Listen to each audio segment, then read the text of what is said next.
Guillaume Vigoureux from the LPNS in Paris. So my work is on the role of radiative standard remnants in the ionization of a galactic interstellar medium, so I'm a second year PhD student. So I'm working mainly with three people, Antoine Busdorf, Benjamin Godard, and Guillaume Vigoureux, so I will present it as my work, but of course it's a teamwork.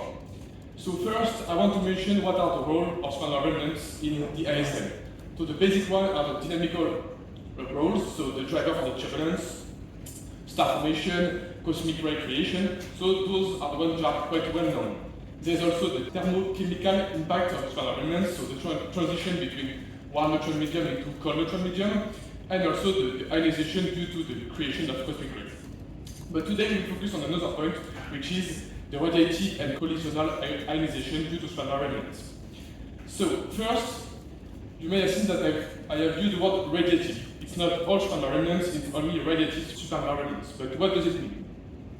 I will distinguish two kinds of standard remnants. The first one are the non-radiative standard remnants, and the other ones are the radiative standard remnants.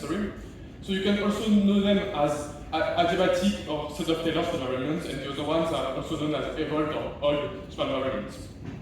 So basically, in the first phase, the energy is conserved, no loss of energy, and the mass is increasing because the shock is propagating in the medium and then increasing its mass. In the second, it's like the oldest shock, the energy is decreasing because the shock is radiating, and the mass is considered as conserved because the mass of the shock is not increasing that much because the submaterial starts to be negligible. Okay, so in both of those cases, the temperature and the velocity will go down for different reasons, but same happens.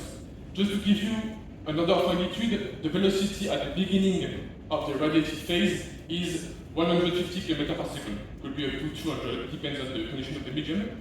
But one important thing is the lifetime of those phases.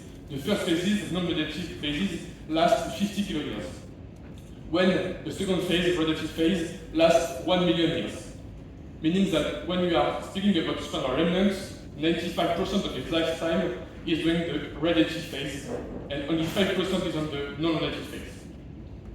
But when you are talking about standard remnant and you are looking at the observation, there is 300 individual detections of non-radiative standard remnants, whereas there is only 10 detections of radiative standard remnants. So those ones are quite unknown because we can't see them. So the first radiative standard tracer was found by my PhD advisor 2 years ago, which is the high pressure current. So our goal will be to model the relative standard remnant cumulative imprints on the diffuse ISM in order to be able to make statistical detection rather than individual detection. So first we have to model the radiative standard remnants individually, and then make a model of the radiative standard remnants distribution in our galaxy.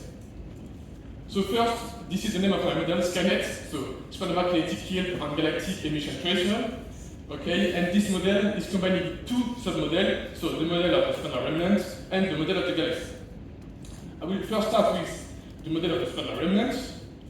So this is how we model supernova. So you have the shock front in red, you have the pre-shock, the matter which has not been yet shocked by the standard remnant, and the post-shock, which is the matter which has been shocked. Quite easy, but then I add another component, which is the hot bubble.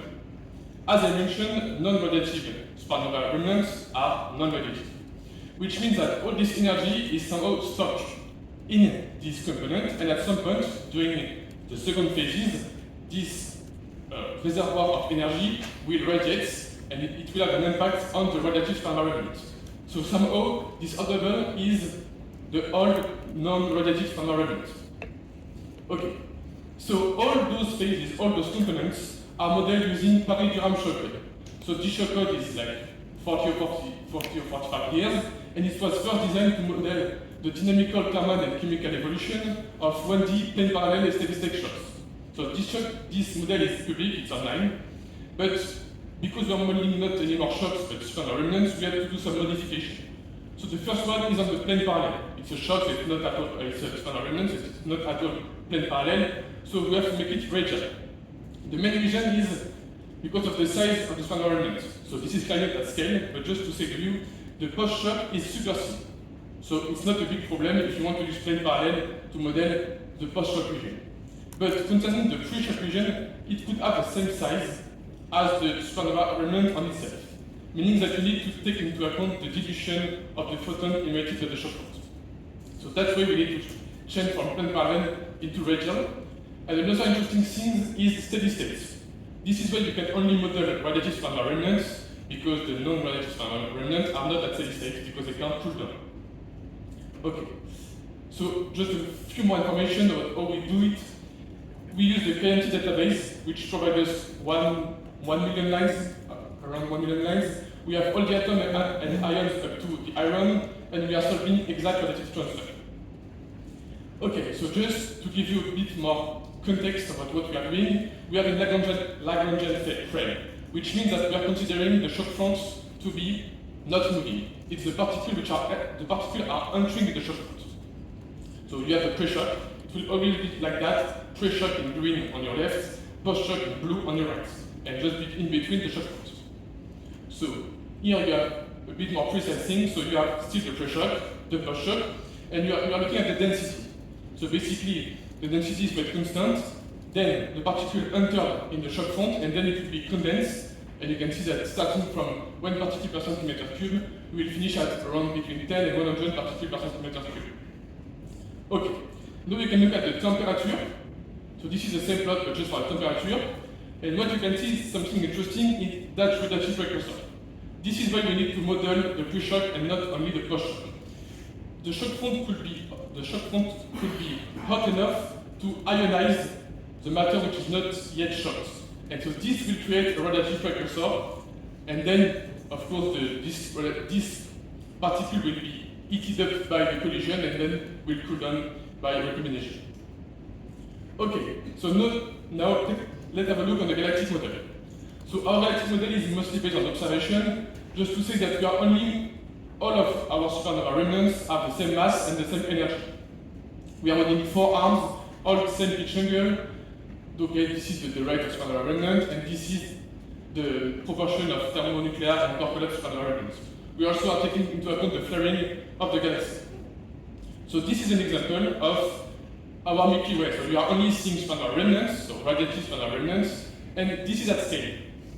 Okay, each bubble is supernova remnants. You have the velocity on the right, and you have a small black cross, which is basically here. So you can see that there is plenty of supernova remnants, but just take a look on how it will look like from Earth. So you have the set. So each one of those is a supernova remnant. So we are looking at the galactic plane near to the galactic center. And we are only seeing the shocks which are above 50 km per second. So it could seem quite a lot, but just to give you a comparison, this is the same plot for non-radiative supernova remnants, the one we are seeing in real life. And you can see that those ones are quite comparable with the real observation, meaning we are always comparing our galactic model of radiative supernova remnants to real observation of non-radiative supernova remnants. Okay, so now we have those two models, we can combine them and obtain the emission of whatever species. So, as I mentioned, there is a lot of species, so this is an example of one spectra for the one supernova remnants, and you can see that there is plenty of them. So we select N+. Why we select N+? For two reasons. First, because nitrogen is hard to ionize. So you need a lot of energy, so it could be interesting to have supernova remnants to ionize this species. And more than that, I was talking that our goal is to make statistical observations, statistical discoveries. And hopefully we have, thankfully, we have a galactic survey of the galactic plane of 2 N+ lines done by Herschel in infrared. So we can do statistics on those observations. So these are the observations. Two interesting things to see. First, so those are the Kelvin density of the 2 N+ level. You can see that there is only upper limits on those regions, so when we are not looking at the galaxy center, no detection. And then there's a strong increase in both sides, and then kind of plateau with strong variations. Okay, and now if you are looking at the ratio of those two lines, you can see that they are quite not in a large distribution. So you have on the top the electron density linked to those ratios, and you can see that all the lines are between 10 and 100 particle per centimeter cube. So it was kind of a mystery why there is only those regions which are emitting N+, and not a broader region. So how is N+ created in our model? So in Skynet. So this is a typical example of what I call a slow shocks, so 50 km/s. In those shocks, there's only one way to create N+. There is like neutral nitrogen entering in the shock front, then there is collision, and a part of the neutral nitrogen will create N+. Okay? And now if you look at faster shock, 100 km/s, now the shock front is hot enough. It will ionize completely the hydrogen, the nitrogen into N2+. So we will have a first creation of N+ in here, in the pre-shock, and then this N2+ will go into N3+, and then recombine into N2+, and then into N+. So you have two ways for the fast shock to create N+. Okay. So now you can combine and compare observation and Skynet results. So in blue it's Skynet, so you have only like one dielectric distribution, and all the points are the mean over 100 distribution. And what you can see is that we are quite well reproducing the results for both this plot and also for this plot. So I just want to mention that there is several parameters in our model, just to let you know that the results are only weakly dependent on the parameters we are using. Okay, so in conclusion, I just want to say that N+ could be a tracer of all standard remnants, because we have the good shape of column density, we have the good shape of line ratio, and we are reproducing 22% of the observed column density. Nevertheless, we can do much more stuff with Skynet. I just showed you two lines. There's 1 million lines in Skynet, so if you have observation and you don't understand them and you don't understand where is this energy came from, could be us, could be Skynet. So don't hesitate if you have stuff like that. And next time you see ionization in the Milky Way, never forget the quality standard. Thank you.